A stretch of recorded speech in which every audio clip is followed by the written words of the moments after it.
Hello, this is a review of the Epson WF-4630 color printer that we see here. Now this is the new model version upgraded from the 4540 and 4530 from the previous models, and it has a lot of upgrades that we'll take a look at here. Hopefully it has some internal component improvements as well, but you'll see that the panel is a little bit changed around compared to the previous year's model. You got a more colorful touchscreen this time. It's a little bit hard to see from the reflections on this particular camera, but you'll see how nicely colorful they are. We'll look at its interactions in a minute. Let's take a look around so you get an idea what this looks like. You got your feeder on the back for putting, this is where you end up flipping it up and putting envelopes in the back here. I actually do print envelopes on the previous year's model all the time, so that was really nice that they had that. And down here is your paper tray, so we can see what we have here. It's your standard paper tray. This model, the 4630, only comes with one paper tray, which for me is perfectly fine. I don't really have a need, slide that in, to have more. I actually have the previous model and the 4540, which actually came with the extra tray that you can put on underneath it, but it made it the whole printer taller, and I didn't really like that, and I didn't print that much to it that I had to do that, so I just chose to keep it wrapped and stuffed the extra tray under a bed. However, this model still has all the same under components, so you could probably buy the extra tray separately if you really wanted a second tray on that. Remember, that's the difference between the 4630 and the 4640, whether or not it has the extra tray. Now, it comes with what you see here. Of course, you get the printer itself. Basically, you get two little instruction manuals, a quick guide and a start here guide. It's funny is you really only need to follow the start here guide, not the quick guide. Give you a little, I think these are French labels, and a CD for those of you who still have a CD drive. But if you don't have a CD drive, somewhere in here they actually do give you URLs. As we see right here, they have a section for no CD drive, and they give you the Windows and Mac versions, and of course a QR code if you are going to do mobile printing. Now, some other features to look at is it does have a USB port. Now, honestly, I use this all of the time. I'm constantly scanning things, at least compared to the previous model that I'll show you shortly that I have as a comparison. But I always leave something like that in there, and then I can go easily scan something. So give you an idea of what the touchscreen looks like it does here. So it gives you more choices than the previous model. I mean, check this out. There's a lot more going on. I thought this was really cool. I'll show you the other one just as a comparison shortly again. So now this one at least defaults to PDF. I was constantly having to switch to PDF, but you can see the different ones that it supports. Go back there. I think 200 is way too low. I end up scanning a lot of them, but look at all your choices. I mean, this is really nice. It's colorful, it's pleasant. I do a lot of black and white scanning at 600 for my documents, so I don't worry about it later. But we'll show you some more of this in a little bit. But I just wanted you to see the sense. It's a much more colorful, nicer screen to work with, just to give you a sense. And like I said, this was really nice that I had there. Things you might be used to, of course, you can here's your scanner auto feeder from the top. I use this a lot.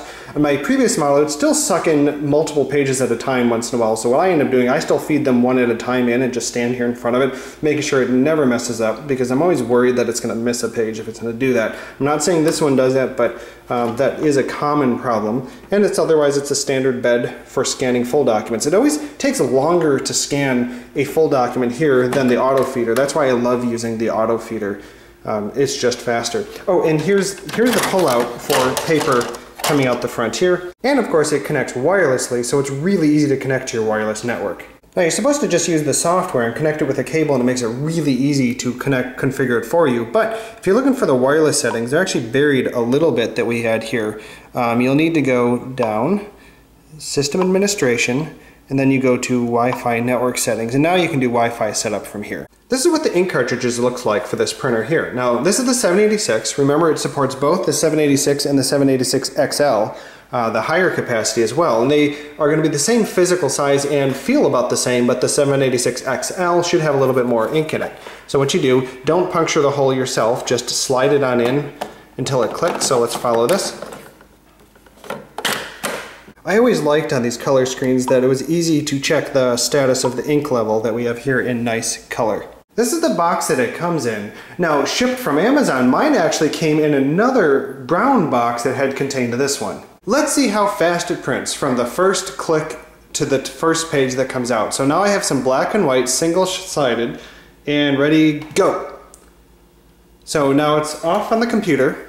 I'm using a Mac right now, but I also have a PC, but here comes the first page. It's just text, black and white, just several pages.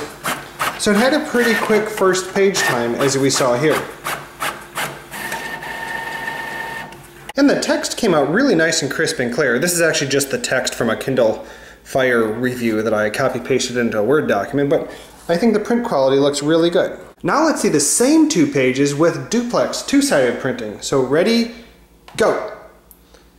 And it's off. You can hear it starting up right away. When I said go is exactly when I clicked print on the Mac. And you'll notice that duplex printing is always slower, but it's still fast enough for me. I use duplex a whole lot. For most of my printing, I tend to do duplex unless it's a heavy covered graphic page.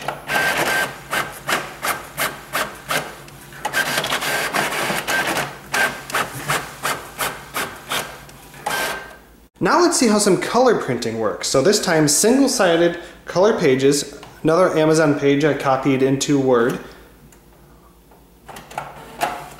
We hear it starting up. It's about the same start time as the other one. We expect it to be a little bit slower, but that was pretty fast cranking out color. It's not a big photo or anything. And this is single-sided printing. This is just a web page for a router that I had been looking at one point. And we're done. And we'll see the print quality, again, is pretty good. I think great. I don't have any problems with the print quality from Epson. You see all the details tend to come out really nicely. And the color is really nice. Remember on the previous year's model, this is where I would see some banding, where even though it was supposed to be all nice and solid, I'd end up with some bands across once in a while. And now the color test in duplex 2-sided printing. So ready, go. And it's getting started. All right, and here it comes. It's the same print from the last time, except this time it's going to be pulling, it'll print the last page first, so that's why it looked like you're saying, why did it print a blank sheet here? But it's because it's 3 pages that I'm printing in total.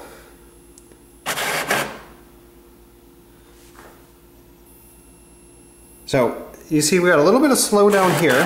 This tells you don't touch the printer, but eventually it does come out.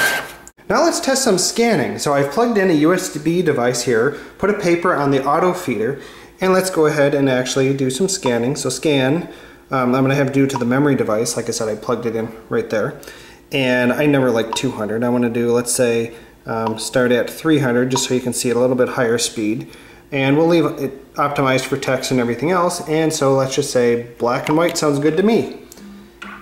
And it starts to scan. Now this is still just black and white and 300 DPI and single-sided. So that's single-sided and we are done. But I put a text document in it this time here, so let's go ahead and actually change it to 600 DPI, which is how I like to do a lot of my documents here. Oh, and I say I want to bump up 1. Tend to do that, and black and white, here we go.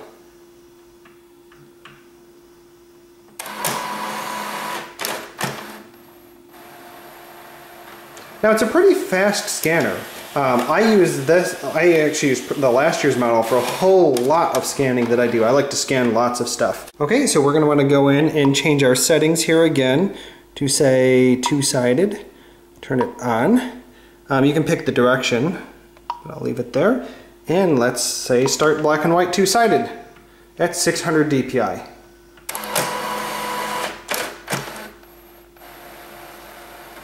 It actually seems a little bit faster than the previous models in terms of scan speed. Again, I like scanning. I use it for a whole lot of scanning. Scan all my receipts and stuff like that, preferably large paper receipts that can go through the auto feeder. Be a little bit careful of having too many things piling up here. because all this pulling in and out, eventually if you have too many things piled here, it actually sucks them back in. Thanks for watching the review.